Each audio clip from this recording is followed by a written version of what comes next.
All right, welcome to a very special edition of On the Tape because it's what do we call this, Danny? Maybe a collab. This is a big What are we doing? What should we be doing? What the hell is going on? It's all three today. What the hell is going on here? We have Vincent Daniel and Porter Collins of Seawolf Capital. You guys all know and love them. Danny's been doing What Are We Doing with these guys for the last, I don't know, few months or so, and hopefully we'll get more of that as we get further into 2023. Also, stick around, people. Guy Adami will be back next week, but I had a great conversation with Stephanie Link. She is the chief investment strategist at Hightower. So that's going to air right after we have this conversation. So what's going on here, Danny? It's Thursday. It's into the close here. There's a couple stocks moving around. One of them of particular interest of this crew here. Yeah. So, I told this story before. We used to get to the trading desk in the morning. Something would happen the night before, the afternoon before, and we'd come in singing songs. We try to set kind of the tone for what's going on, or maybe a movie. And there's a lot of things that would have been going on the desk that would have made our holiday party top 15 CD list for sure. One of them would be the theme from Mad Max Beyond Thunderdome, the 2-man enter, 1-man leave thing of longs and shorts. And I believe that Vinny once for our Seawolf letter use that, I think, is a theme. The other one is, I'll do a little Guy Adami here. 1983, a British band, not very well known, named Naked Eyes, had a song called Promises, Promises. And I believe this is finally the time that Tesla and the promises that Elon Musk have made are now being outed, so to speak. And I think that now it's become a show me story. So we can dive right into that because it's the quintessential name right now for where I think we're headed in this kind of macro and micro economy here. And I know Porter and Vinny will have thoughts on that. So yeah, let's talk about it. Porter and Vinny, you guys did a What Are We Doing? I think it was right after that Q4 report. And it was really interesting because the stock did gap, but you guys were super animated. You were like, this is the fundamental turn. This was the quarter where we really started seeing the kinks in the armor. And, if you think back to January where we had stocks that had gotten just destroyed in 2022, up 30% already, right? By the end of January, some up a lot more than that. And it just seemed like there was a little bit of a micro mania going on in some of the hardest hit names from the prior year. So guys, break it down here, because if you put Q4 together and you put Q1 together, it really looks like there was an inflection point in the fundamentals over the last 6 to 9 months in Tesla. What are we doing? There it is. And that comes from a Danny, by the way. He'd always be like, guys, what are we doing? What's going on? I know what we'd be doing today on the desk, but Vinny, please lead us off. Let's all give our thoughts here.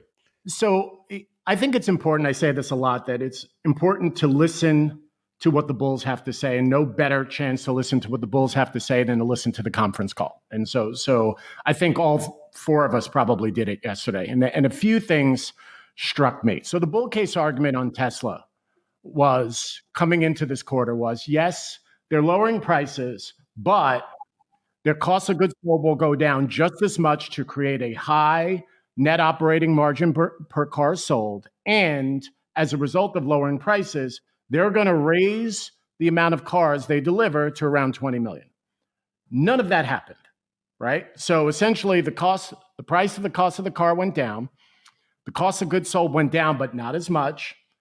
And more importantly, he didn't raise guidance. The other thing that I thought was quite interesting was there was this bull case argument on their energy business, that their energy business would create crazy amounts of revenues in 5 and 6 years at 40 to 50% operating margins. Elon came out and said that the operating margins are going to be the equivalent of what the auto business is going to be. So you had multiple massive strikes against the bull case argument of this stock. And that's the reason why I think you're seeing this stock trade off so significantly.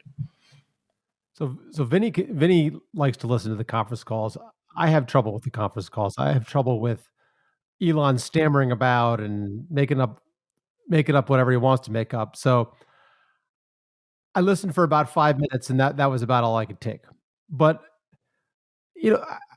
if you go back to the last What Are We Doing after the last conference call, last earnings, we said we were re-engaging on the short after it had fallen a lot, call it towards the end of the year. We had covered up, and not all of it, of course. But right before earnings, we were talking to people, and we were about a 9 out of 10 in terms of our short positioning size. And today, we added more. We didn't cover any. And so I think that's sort of indicative of how we feel and how we feel about earnings. I think for me, it's just more evidence or confirmation that this is a car company, right? This is not a software company. This is just a car company with a stock promotion machine behind it. And so I think eventually you're going to converge to a or something like a growth company, a growth multiple on a car company. And while it's bad for Tesla, I think it's actually worse for, call it Lucid or Rivian or these other guys, because he is cutting prices, which is not good for Tesla stock, but it's worse for the other competitors. So that's kind of how I rounded out how our So thinking here. if we were on, so I did listen to the call for the first time in a long time. I normally just read the transcript, but I wanted to hear kind of the inflection because I think it's important with someone like Elon. And obviously, he says the macro environment could stay bad for a year. He blamed the Fed a little bit. Rates are high. It makes the car more expensive. And then he basically, to your point, Porter, categorized himself as an auto company. And when the questions were pressed, and Adam Jonas is a complete, I mean, just ridiculous what the questions he asked. But other than those questions, so Elon, basically you're going to give your car away because in the future it's going to be worth a lot more because when it has full autonomy and full self-driving. So when I opened up the show about promises, no one's going to be waiting around for a couple of years now for that to happen. The other thing he said, which is just mind-boggling, and he wasn't even talking about auto specific. He says how incredible it is that by minute, he can see what his sales are, his inventory. He can see, all the production. He can see it. Guess what, Elon? You know who else uses those? Airlines use those things. Concert ticket companies use those things. It's amazing the software that's out there that allows you to do that. And he make no bones about it. He's going to be cutting prices here. He basically guided down Q2 substantially. And I want to say one more thing. I thought the way the stock price acted, to the end of last year and then the first few weeks of January, I wasn't shorting more, but I thought it was finally evident that this was going to transform into a fundamental story from this dream company or whatever it might be in the future. Obviously, off by one quarter, the market all rallied. It kind of went with it. This is a day where I believe, I don't want to speak for Vinny and Porter, but Porter just said they were shorting it. This is when you should feel safe shorting the stock because you're trading potentially at call it 45 to 55 times earnings. And remember, the last thing I'll say here is these regulatory credits, which have been, averaging $400 to $500 million a quarter.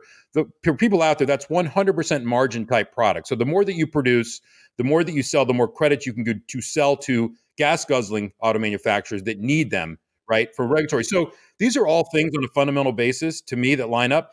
It's never been a better short than it is right now. And this is a set it and forget it short, in my opinion, because I think we've clearly seen the highs in the name. Yeah. So Porter, remember it was a few months ago. I had Dan Benton on. Okay, so former hedge fund manager, and when he was at Goldman in the '90s, he had and when I started in the business in the late '90s, this thing was passed around. You remember his 20 rules for tech investing, and it was like, yeah, and you were all over it. That you loved that conversation because we were talking about Tesla, but we were also talking about some of these other kind of tech names that we thought had kind of overshot on valuation, pulled forward a lot of, just during the pandemic, and we're going to see deceleration. I texted him this morning, and, he was a longtime Tesla shareholder. He's been a longtime SpaceX shareholder. He's been very critical, as he was on the last couple pods with me, about Elon and some of the behavior there. And I said, dude, I was sitting there on Fast Money last night, and all I could think about is your 20 rules as I'm going through, as the quarter was kind of going out, as the conference call was going. And he said to me, falling ASPs, gross margin pressure, operating pressure, estimate cuts, textbook. Okay. Because I said it was just the textbook 20 rules. This is the poster child for it. Right. And so when you think about that backlog decreasing, inventories increasing, margins going lower, you can't make a case right now that this is a story where you have, earnings leverage, right? When they're seeing their gross margins come in line with what Ford and GM have right now. And so to me, I actually think, we've been talking about competition as a pillar of the bear case for a long time. And for whatever reason, maybe it's Detroit is being a bit smarter about it. Maybe the Germans are being, who's not being smart about it is the Chinese. And when you think about what's happened to their market share in China from 15 to probably below 10% soon in an increasingly geopolitical situation, which will not benefit them from a consumer standpoint as you think about demand in a very, very crowded space with much lower price points. So to me, I think fundamentally the story has just really, really changed. And I don't know what the bull case is from here on out. If they think they're going to make up the volume, right, to kind of maintain share in an environment where we haven't even had a recession yet. Right. So think about that. They've cut prices 6 times. So guys, to me, if this was anything other than a cult stock, this thing would be creamed. It would be trading back near its January lows. And the last point I'm just going to make, and I'll shut the hell up here, is that we are talking about this with this sort of, I guess, enthusiasm because it still has a $500 billion market cap. Right. And if that wasn't the case, then we probably wouldn't be as emphatic about it. That's right. I mean, if you look at one of the biggest bear points is that some of these guys on Twitter keep talking about is that they haven't been reinvesting, right? Their CapEx in terms of new models and all this stuff, they haven't refreshed the Model 3, the S, and all these things. And so, there's an element to maybe it was just a huge fad, right? And once the fad, dies off, sales die off. And so obviously, I think it was maybe 2 quarters ago, they were talking about 50% growth, and clearly it's not 50% anymore.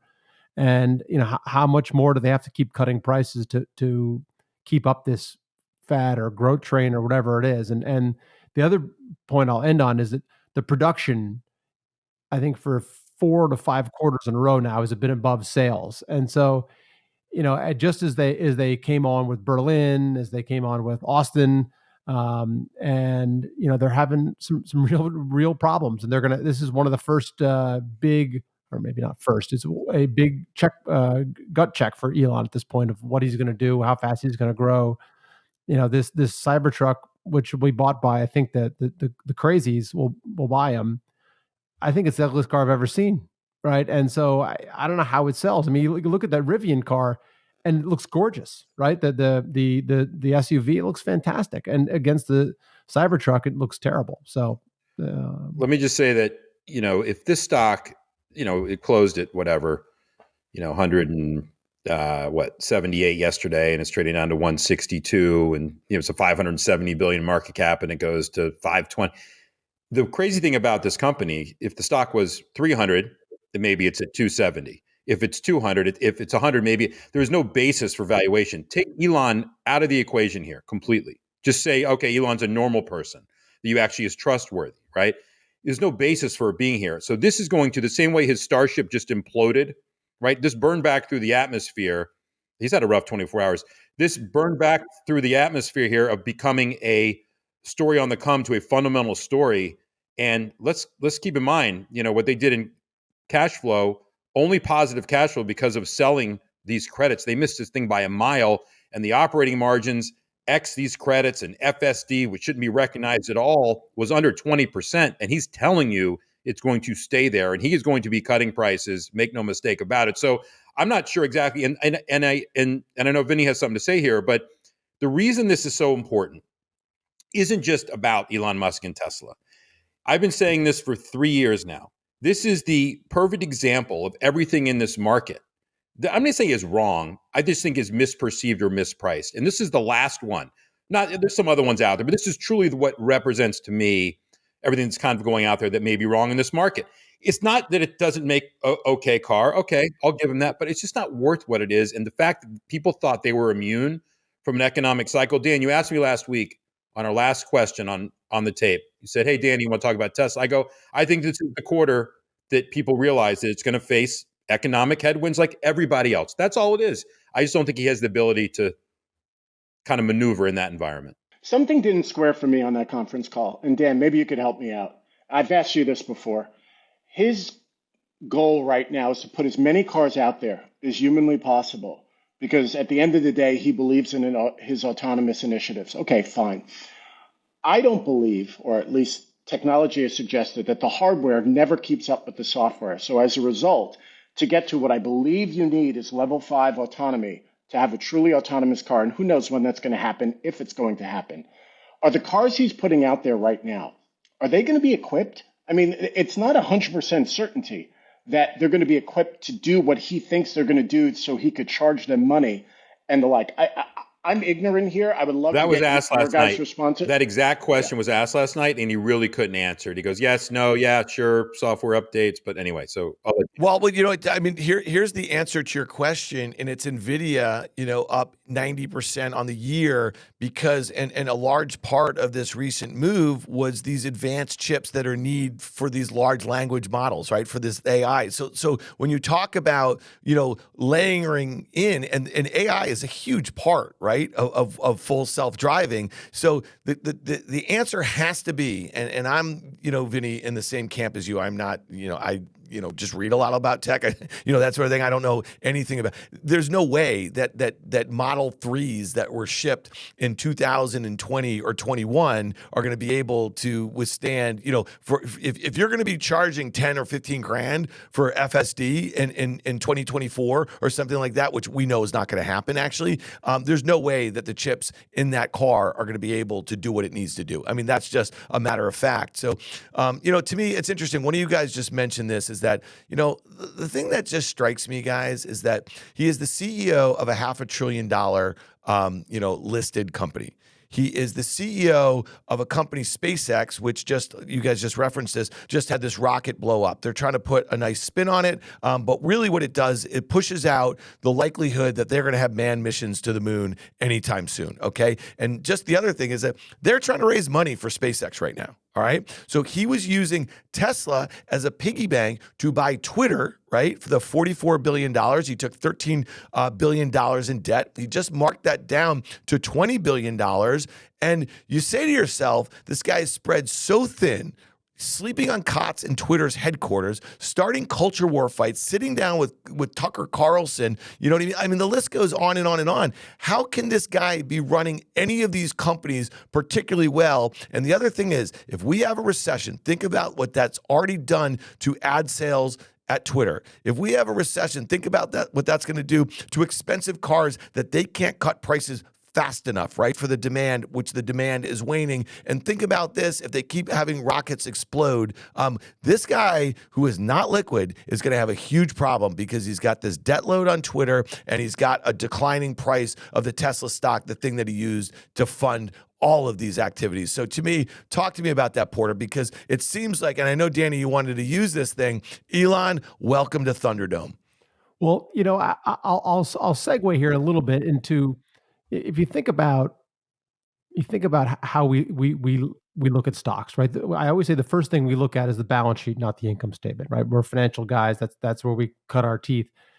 And we look at the leverage, and whether it's you look at another company that reported today was SL Green. I know everyone hates office, but you could theoretically maybe like SL Green if it wasn't 15 times levered, right? And that's the problem, is that we can all debate about whether the recession's coming, whether it's here, what's going on, but you need to put yourself in a balance sheet perspective. If people are out there are going to buy stocks right now, right, you need to look at the balance sheets. And I think that's one of the reasons that Apple has done so well, is that it has a great balance sheet. Look at Google; it's been doing really well. The balance sheet's great, but SL Green or a Tesla or something like that, the balance sheets aren't in a good place. And so that's how I'm thinking about it. And if I'll let Vinny start in the financial. Yeah, but just to push back on that for a second, though, Porter. I mean, their cash, they are, they have a really nice cash balance here, right? And we saw, so like their balance sheet in Tesla does seem like in pretty good shape, right? And I know that free cash flow situation in the quarter wasn't particularly great, and it could money's trapped in China. Sorry, go ahead. But yeah, I was talking about like just more the Musk empire, right? The Musk empire is a very heavily leveraged empire, and he was forced selling Tesla all of last year, and I don't know if his brother Kimball was forced selling here, but the another red flag is the insider selling. His brother sold a lot of stock just 2-3 weeks ago, right? And that's always one of the things that we look at, and we forget the option selling, forget all that kind of stuff. It's real selling, like Kimball was recently, and he knows, he's on the board. He's the board of all his companies. He sees what's going on, and he's historically been an excellent seller of Tesla stock. So Gone. That's what Porter would be on the gone. It'd be gone. All right. So other it's not stuff a ticker happened. change yet. There's been some ticker changes recently, but it's funny because I want to talk, because Vinny's sweet spot, obviously American Express, Discover, Ally Financial. We're getting a decent picture right now of the consumer, but I want to make one comment that you made, Porter, about balance sheets, companies, and how they express it. DHI, Dr. Horton, right? Obviously the largest home builder, reported a very good quarter, right? They went out of their way to talk about their debt maturities. If you saw, there was a whole slide on it. 2025, 26, 27, 28. Guess what the rates on those pieces? 1.3, 1.4, 2.3. So they wanted to go out of their way. They want to tell the community, okay, yeah, in the old days, builders get very levered. It's a levered business. But, we can talk about that in particular, although I do believe, and I know that Dan was on Market Call today with Liz Young, and they were talking about semiconductors and housing and semiconductors. I kind of think of the same as economically sensitive, kind of, those are stuff you want to own. That being said, I think both are probably sells here. Sorry to get off topic here. But Vinny, just given the state of the economy and maybe what you've seen so far in earnings, because I think this all dovetails back into the headwinds that Tesla's probably going to face. But give us your thoughts here, because I know you've done work there. So first off, the higher rates is starting to hurt. And it's not an immediate calamity. It's just a slow bleed. And so as a result of that, you're seeing a slow reduction in growth. And because you're not seeing it immediate, people are wondering whether it's going to be a soft landing or no landing. We're just slowing down. And we, as an economy, as a country, you can't deal with a 500 bip increase in rates and not expect that to happen. And I actually think it might accelerate over the next, say, few months. In terms of what we saw, because a bunch of the credit card companies and large consumer finance names reported, we have seen a deterioration in credit, delinquencies, charge-offs. The debate internally is whether this is just normal reversion to the mean, because we were way, way too low for the past 2-3 years as a result of COVID, or is there something more to that? The jury's still out. The only thing I would say that is slightly more negative than being a 50-50, this is the quarter where you're supposed to see better credit because of tax rebates. You didn't see it. So the normalization overpowered the typical seasonality of tax rebates. Delinquencies actually went up for the quarter. Charge-offs actually went up for the quarter. So my point is, just simply at thinking about whether you would want to own these stocks or not, my answer is no, you wouldn't, because I think there's a high probability that you are going to see continued deterioration, at least for the next 6 to 9 months. And it could be worse than just normalization. It could be a recession. So personally, I would stay away from these things.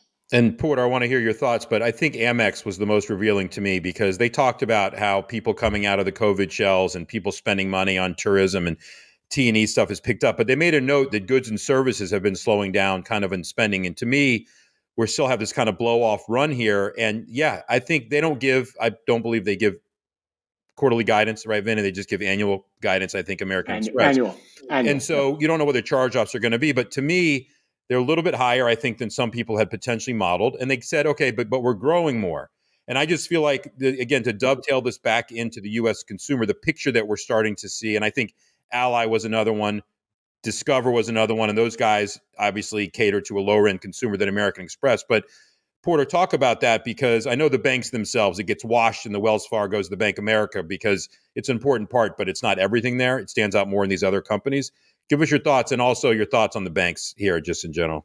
Well, one of the things is, Vince talking about the higher rates finally starting to bite. Well, the other thing is higher inflation is starting to bite too, right? If you look at, Home Depot and Lowe's trends over the last, 2 quarters, it's all been price, right? Traffic has been down a lot, and I think you're starting to see that as consumers, only have so much to spend, and I know, inflation's coming down, but it's still pretty high. And, everything that I buy, nothing's coming down at this point. Right. And so I think that, the inflation is starting to bite a lot of different places, especially at the consumer, of just the ability for them to keep buying and keep buying more. And so, you've seen the Restoration Hardware CEO being, pretty negative out there, talking about what the trends of what's going on. And so, while the housing market looks to be,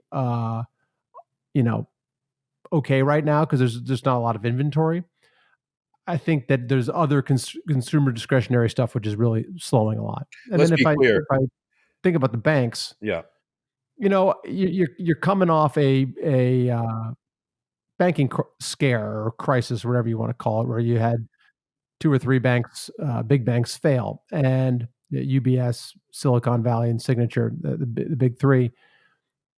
With the rest of them, I think it's more of an issue of they're having to pay more for their deposits, and it's a pinch in the overall funding of the banks. Right? It's not. I don't think it's catastrophic. I'm not like super bearish on the banks, although I'm not bullish either. Right? And you've seen a couple of them. Or I think Western Alliance was up, 25% yesterday. That because they weren't dead. Right? And so what's also happened, I think, is that people have given up in the banks, and the banks are in that value sector, and so they've continued to flush all value stocks. And so I know we've been very negative here, and on a couple different names, but there are names out there where we continue to like, given the assumption that the markets or the economy doesn't totally implode, right? And so if the market doesn't totally implode, I think there is a avenue for value stocks here. But we're given the economic headwinds we're talking about, and given that my biggest concern over the next 2-3 months is the debt ceiling, the combination of those two makes me pretty cautious right here. And I just don't think that the individual investor out there should be buying stocks.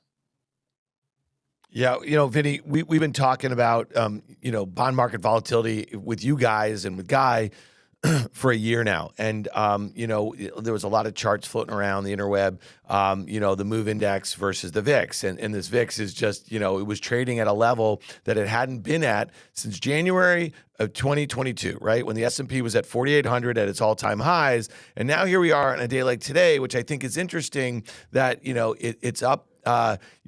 I don't know, 7% or something. And really, I'm looking around and I'm saying to myself, okay, now not a lot going on with rates, not a lot going on with dollar, but I see Tesla down 10%. I saw Nvidia kind of, when Tesla just kind of had that next leg lower, guys, I don't know if you saw this, Nvidia went down 3% in a straight line, and I think to Danny's point before is that, one of the reasons why we focused on this stock so much is all of the unusually positive sentiment, and this stock being Tesla, right? And so when you're seeing such depressed levels of equity volatility and a handful of these names that have just defied fundamentals, you got to get your antennas up a little bit. So Vinny, talk to us a little bit about that, the psychology of that. Well, as we all know, this rally, I think that we've had over the first quarter, let's call it, the breadth has been horrible, right? And it's been within 5 to 10 names, the mega cap rally. So if you lose them, I always think about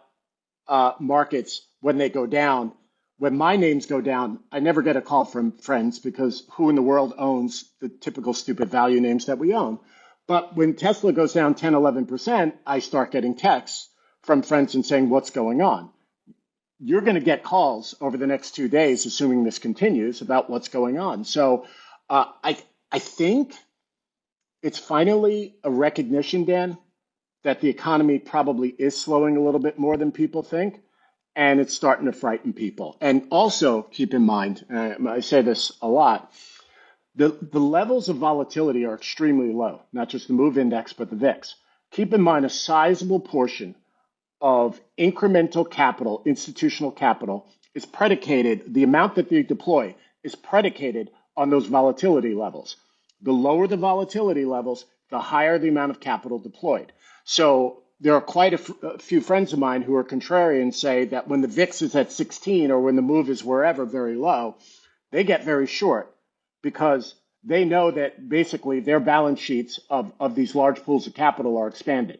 So over the last few days, we've had ultra low volatility. That means a lot of the institutions were all in. Yeah. I just want to make one point here, and it's really, we were talking about this in the chat as we were thinking about what we were going to discuss today, and we were highlighting a note from our good friend, or my good friend Peter Bookvar at Bleakley Advisors. He was writing about CDW. This is a tech reseller, and it sells to some big enterprises, but it sells to a lot of small and medium businesses. And the guidance that they just gave was really nasty. So this was 2 days ago, and guys, pull up the chart of Cisco. Okay, not a name that we talk a whole heck of a lot about. Okay, but it's a huge seller to enterprise, to governments. That stock has sold off 9% in 2 days just on CDW. Just people extrapolating that. And I don't know, man, about you guys, but I go back to different periods. November of 2007. I go back to early 2000. Some of these big inflection points, and there were always these little, kind of canaries in the coal mine, if you will. And might it be CDW? We had that report from IDC last week that Apple's PC sales were down 40% year over year, right? So, to me, tech is the most important part about this. It seems to be part of the most cyclical parts of our, our economy and both globally, right? And there's a lot of impacts from supply chain and all that sort of stuff. So I'm just curious, were you guys paying attention to that, Porter? Did you think that was an important data point? Vin talked a bit about breadth, right? I think the stat is that 492 stocks in the S&P are underperforming cash this year. So, it's all been about NVIDIA, Apple, and the like. I'm a bit, you look at Apple and you say it's 7% of the S&P, right? I think the biggest ever was ExxonMobil at 5%. And then you talk about, so AT&T, which is a huge reseller of Apple, right? I think it's 50% market share. That stock's down, the most it's been in 10 years today. Then you look at what Foxconn's been saying, right? And so I sit there and say, I see the stocks at an all-time high. It's at close to 30 times earnings. It's close to, it's an all-time high in price to sales. And while I'm not short it, I just, it's really at the back of my head saying, that there are some, warning signs out there. And so, we're working ourselves up to a lather about a lot of negative points, but I think that's the case. I think things are just slowing, and I think that a lot of these stocks are absolutely priced to perfection, right? You talk about NVIDIA, 24 times sales. I think it's it's never been better than this, and Apple's pretty close to never been better than this, and everyone's pretty much all in at this point. So just to bring it back again to Musk made a comment that rates are, quote, really high. I think people have forgotten in this whole cycle, I talk about it all the time, the 13 years. This is somewhat normal. Obviously, for Fed funds, it's high, but rates in general, this is not overly high in the history of rates. And I'm watching, kind of hourly, the sentiment in the market being driven by CME Fed fund futures. And it's about a guarantee that we're going 25 basis points on May 3rd. And I think we all think on this call that we're basically done. Because the bigger things that we just talked about, kind of the overhang of, we know that the consumer's extended, we're seeing enough signs. And the Fed's coming out and saying already, certain Fed governors are out there saying, well, we probably should keep raising rates because inflation is high, but there's some other stuff happening, and maybe the banks pulling back lending is going to do some tightening. They're going to pause here, or they're going to signal a pause. That's fine. What I think is this gap in time here from May 3rd to whenever it's going to be. I know there's 6 weeks apart, the meetings, but that time period, the way that the investors in this market has been about immediate gratification and wanting to know now and getting answers now, I think is going out. And I think that we're about to see, I really believe, the sell in May and go away, the old cliche, which works sometimes and doesn't, is coming. And so I think that's kind of where we are. And I think last week we talked about the fact that the banks were okay, better than expected, because they didn't file bankruptcy one by one on the earnings calls, that made the Fed fund futures increase their chance of a rate hike. That's how insane this entire thing is. And my point is, I think we're going to pull back from all of this and take a bigger picture. Everything you guys are describing, these things are in motion. These aren't things that turn around on a dime. A CDW doesn't, an AT&T. These aren't these aren't near-term blips that just turn. These are huge elephants of companies that have to be turned. So I think that's kind of where we're headed. And the realization, and Dan's been making this point for a week now, is how cheap vol has been on the S&P. I know it probably got a little bit more expensive today, but this kind of all comes together. And I think we're seeing all the pieces of the puzzle start to form. And it's not even about being bearish or bullish. It's just giving you a much better kind of view of kind of where we're headed. I just think Vinny loves this. I know he hates it. It's just logical, right, Vin? It's logical. I was waiting for the logical to hit. And the one thing I would say is that rates relative to historic levels of rates is not that high, and so people go but rates relative to historic levels with the amount of debt that we have is extremely high. And so as a result, if you're in a finance-based economy and the incremental auto purchase, the incremental housing purchase, the incremental commercial real estate purchase is just really, really expensive. And so as a result, it only makes sense that we're going to slow. The problem is that the S&P keeps going up. So I can only imagine like Powell going back to his office and at some point just giving a big F to the market and saying, guys, please let me do what I want to do, but the market has to stop going up, because if it keeps going up, financial conditions stay loose. They also have another issue associated with the debt ceiling, which they need financial conditions to stay loose, but that's a different issue. And so as a result, I think they want to pause. I think they need to pause. The question is, are they going to get it now, or are they going to have to wait one more 25 bips? But the probability... Guys, back in our younger years, we used to follow Fed fund futures, every minute. Like, when have they ever been right? Like, I know this has been a one-way trend, but like they've been calling for cuts for a long time, and now they're calling for another hike. I don't know. I just think the Fed's done. I think that they had a banking crisis. They got this debt ceiling coming up, which, as you see in the tax receipts have been terrible. And so I think this debt ceiling debate which they first talked about August, is being pulled forward into June, into May. I honestly don't think they can hike rates. And I'm not being Elon bullish that I just don't think they can hike anymore. I think it's the end of the road. What do you guys think? I think they're going next week. I mean, I think they're going on May 3rd, Porter, but really? I think they're going to send a very strong signal that's basically whatever. By the way, if they don't go on May 3rd and we have 12 days, 13 days left between, we're going to see more earnings. Rest assured, it's because of the point that Vinny just made, that the S&P did it for them, that credit conditions are doing it for them. So pick your poison, because if you're right, Porter, something has happened here, and we're probably 200 points lower on the S&P by the time we get there. So, and to be fair, yeah. I'm going to correct the statement that I just said, that it's just about the S&P. It's not just about the S&P. It's about credit spreads. And so far, credit spreads have remained extraordinarily tight. Extraordinarily tight. I mean, we were looking at, just for shits and giggles, an Exxon bond, just to see where it trades. We were doing it 2-3 weeks ago, and it was yielding 4.5%. So nothing has really moved, at least in investment grade credits, and even high yield credits are pretty tight. So if that starts to wobble, then you'll really see the Fed start to sweat. Well, listen, I just want to make one point. So Porter, you just mentioned that the debt ceiling is going to get pulled forward. Vinny, you're saying that credit is still pretty tight. We still have this unemployment rate really hovering around 50-year lows, right, at this 3.5 level. Man, oh man, May 5th. It's a Friday, okay. And I just guys want you to think about this. We have the May 3rd meeting by the Fed. May 4th, we have Apple. May 5, we have the April jobs report. Okay. And we were just talking about vol. Okay. So I just want to take you to May 5th expiration here. Okay. And if you're looking at the S&P that is trading at, let's look at the SPY, the ETF that tracks the S&P. It's trading around 411. Okay.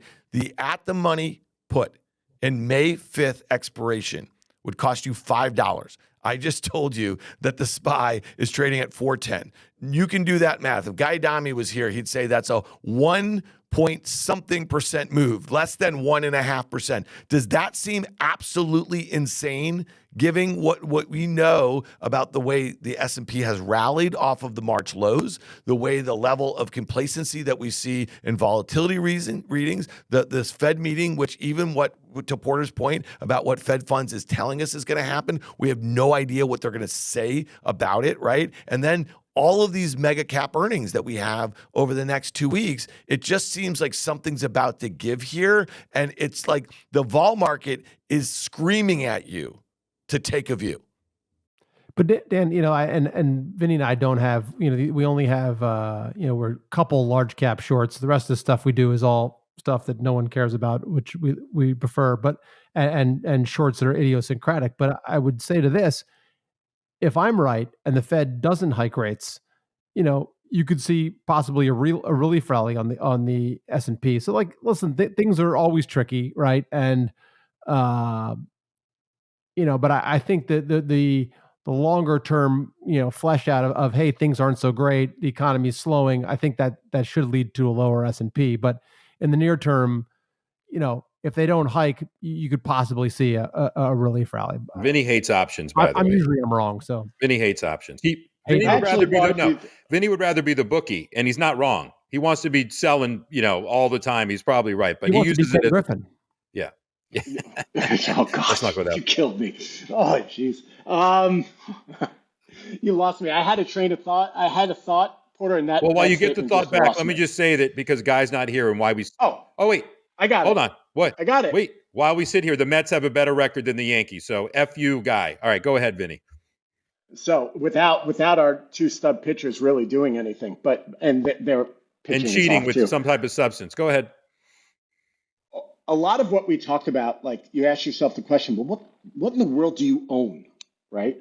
In a time like this, right? And I can't believe it took us where are we on now? 45 minutes. 45 minutes we just touched. And we haven't touched gold yet. So to us, gold is the one thing that should be able to withstand the volatility increase that you're talking about, Dan, the potential for the Fed to pause that you're talking about, Danny, and in addition, concerns about the debt ceiling, long-term concerns about our fiscal policies, which is where Porter and I really spend a lot of our thematic time on. So in terms of what we buy incrementally, and gold has had some run over the last 2-3 weeks, but on pullbacks, we're buying more gold. That's been the long of choice. Can you guys, I know you got a couple minutes here, BTU, which has been a great call fundamentally on you guys, and maybe just quick thoughts from the energy patch, because I know people like to get your thoughts there. And you guys were dead right on Peabody, starting to return capital, literally a third of their market cap. But I know it's expensive, Porter, at 2 times earnings and 3 times EBITDA, but maybe just... I believe it's 1.45 times EBITDA, but that's and buying back a third of the market cap. But, what I would say is that $80 oil, or wherever it is, probably lower as we speak, but is pretty much Goldilocks for these big oil companies. And, if oil does go to 100, I think it causes more problems. If oil goes lower, it causes problems for the earnings for the, majors. But if you look at these big oil companies, they're just producing a lot of cash flows. And so if you can sort of withstand some of the volatility, I think that they're, BTU's turning into a grandma stock. And a lot of these, a lot of these old industrial companies have huge cash balances.